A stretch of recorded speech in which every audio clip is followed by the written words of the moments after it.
Kuala Lumpur Sri மகா மாரியம்மன் கோயிலிலிருந்து பத்துமலை ஸ்ரீ சுப்பிரமணிய சுவாமி கோயிலுக்கான வெள்ளி ரதத்தின் புனித ஊர்வலம் நேற்று பிப்ரவரி 9ஆம் திகதி இரவு 9 மணிக்கு தொடங்கியது. தைப்பூசத்தை முன்னிட்டு ஆயிரக்கணக்கான பக்தர்கள் கோலாலம்பூர் ஸ்ரீ மகா மாரியம்மன் ஆலயத்தில் திரண்டு தங்களது நேர்த்திக்கரன்களை செலுத்தவும் மற்றும் முருகப்பெருமானை தரிசிக்க ஆர்வத்துடன் காத்திருந்தனர். தற்போதைய நிலவரப்படி இது வழக்கமான நேரத்தின்படியே வெள்ளிரதம் சென்று கொண்டிருக்கிறது. பத்துமலை கோவிலுக்கு வெள்ளிரதம் இன்று மாலை 5 மணிக்கு சென்றடையும் என எதிர்பார்க்கப்படுகிறது. வெள்ளியால் செய்யப்பட்ட இந்த ரதம் மலேசியாவின் தனித்துவமிக்க வேலைப்பாடுகள் மற்றும் பாரம்பரிய அடையாளங்களை பிரதிபலிக்கும் வகையில் அமைந்திருப்பது குறிப்பிடத்தக்கது.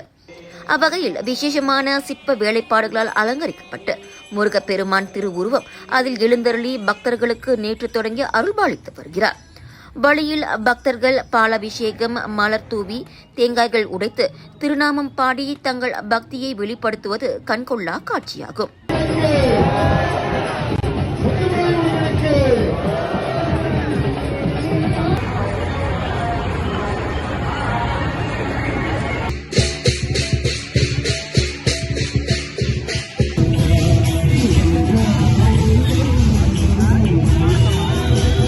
கோலாலம்பூர் பத்துமலை திருத்தலத்தின் தைப்பூச விழாவின் முக்கியமான நிகழ்வாக கருதப்படும் இந்த வெள்ளிரத ஊர்வலம் முருக பக்தர்களுக்கு மிகுந்த ஆன்மீக உற்சாகத்தையும் திருவிழா கொண்டாட்டத்தையும் ஏற்படுத்தி வருவது சிறப்பம்சமாகும்.